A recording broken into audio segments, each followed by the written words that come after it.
Update India TV, हर खबर सच्चाई की ओर। अनुसूचित जाती आरक्षण उपवर्गीकरणाच्या अंमलबजावणीसाठी 9 ऑगस्टला सांगलीत भव्य मोर्चा। सांगली येथे 9 ऑगस्ट क्रांती दिनानिमित्त अनुसूचित जाती आरक्षणाच्या उपवर्गीकरणाच्या अंमलबजावणीच्या मागणीसाठी भव्य मोर्चा व जाहीर सभेचे आयोजन करण्यात आले आहे। सकाळी 11 वाजता सांगली बसस्थानक परिसरातील डॉक्टर बाबासाहेब आंबेडकर पुतळ्याला अभिवादन करून मोर्चाला सुरुवात होणार असून विविध मार्गाने स्टेशन चौकात त्याची सांगता होईल। दुपारी 2 वाजता जाहीर सभा आयोजित करण्यात आली आहे। या मोर्चात मोठ्या संख्येने नागरिकांनी सहभागी व्हावे असे आवाहन संदीप पाटोळे यांनी केले आहे। नमस्ते। आज पत्रकार भवन या ठिकाणी जिल्ह्यातील काही समस्त मातंग समाज बांधव या ठिकाणी उपस्थित आहेत।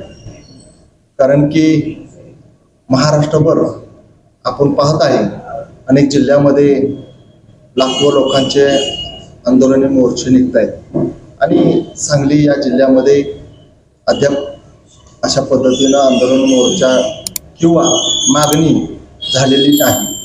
म्हणून अनुसूचित जाती आरक्षणाचे उपवर्गीकरण व्हावे ही मागणी अनेक वर्षापासून आंदोलनाच्या स्वरूपामध्ये असेल, त्यामध्ये पदयात्रा असेल, मोर्चा असेल, पाय मोर्चा असेल, जेलभरो आंदोलन असेल, रस्ता रोको असेल, अशा प्रकारे तीव्र असे आंदोलन करून प्रत्येक जिल्ह्यामध्ये महाराष्ट्रामध्ये मातंग समाज आपले हक्क अधिकार व आरक्षणाचे उपवर्गीकरण झाले पाहिजे ही मागणी सातत्यानं करत आहे।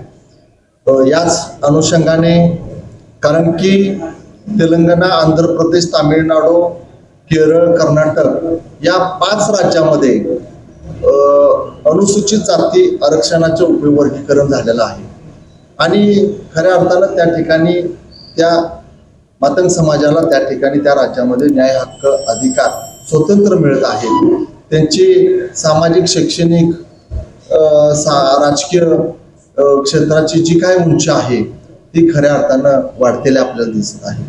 त्याच धर्तीवर, त्याच अनुषंगाने या 5 राज्याच्या आरक्षणाच्या जे आरक्षण वर्गीकरण जे लागू केलेलं आहे त्याच अनुषंगाने आज खऱ्या अर्थानं 1 ऑगस्ट 1/8/2024 रोजी महाराष्ट्रामध्ये अनुसूचित जाती आरक्षण वर्गीकरण करण्यात यावे असा निकाल सुप्रीम कोर्टाने दिलेला आहे। तर या कोर्टाच्या आदेश दिलेला असल्यामुळे राज्य सरकारने या वर्गीकरणासाठी त्रिसदस्यीय समिती नेमली आणि या समितीला अहवाल देण्याचे न्यायमूर्ती अनंत बंदर यांच्या अध्यक्षतेखाली त्रिसदस्यीय समिती स्थापन करून राज्यातील अनुसूचित जाती आरक्षण उपवर्गीकरणाबाबत अहवाल तयार करून राज्य सरकारकडे या समितीने अहवाल दिलेला आहे व या अहवालाची व या निकालाची अंमलबजावणी व्हावी, सरकारने याची दखल घ्यावी म्हणून आम्ही दिनांक 1 ऑगस्ट 9/8/2026 रोजी रविवार येतोय त्या दिवशी सांगली या ठिकाणी समस्त जिल्ह्यातून आणि महाराष्ट्रातील अनेक जिल्ह्यातून भागातून आंदोलक, जिल्ह्याच्या कानाकोपऱ्यातून आंदोलक मोठ्या संख्येनं या ठिकाणी उपस्थित राहणार आहेत।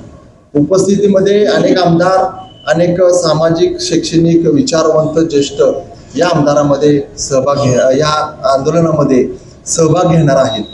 तर आजच्या या प्रेसच्या माध्यमातून मी आवाहन करतो की समस्त मातंग समाजानं, समाज बांधवांनी मोठ्या संख्येने या आंदोलनामध्ये सहभागी होऊन आपल्याला न्याय हक्क कसा मिळेल, उपवर्गीकरण कसे लागू होईल, त्याची अंमलबजावणी होईल यासाठी सर्वांनी एकत्र येण्याचे या ठिकाणी आवाहन मी करीत आहे।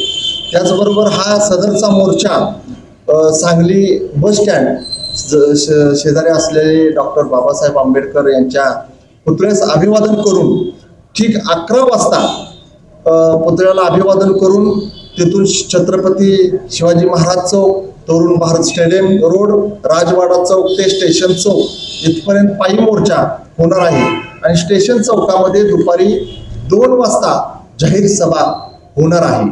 या सभेसाठी अनेक ज्येष्ठ विचारवंत लेखक आणि आमदार, खासदार, माजी खासदार समाजातील मोठ्या प्रमाणात येणार आहेत.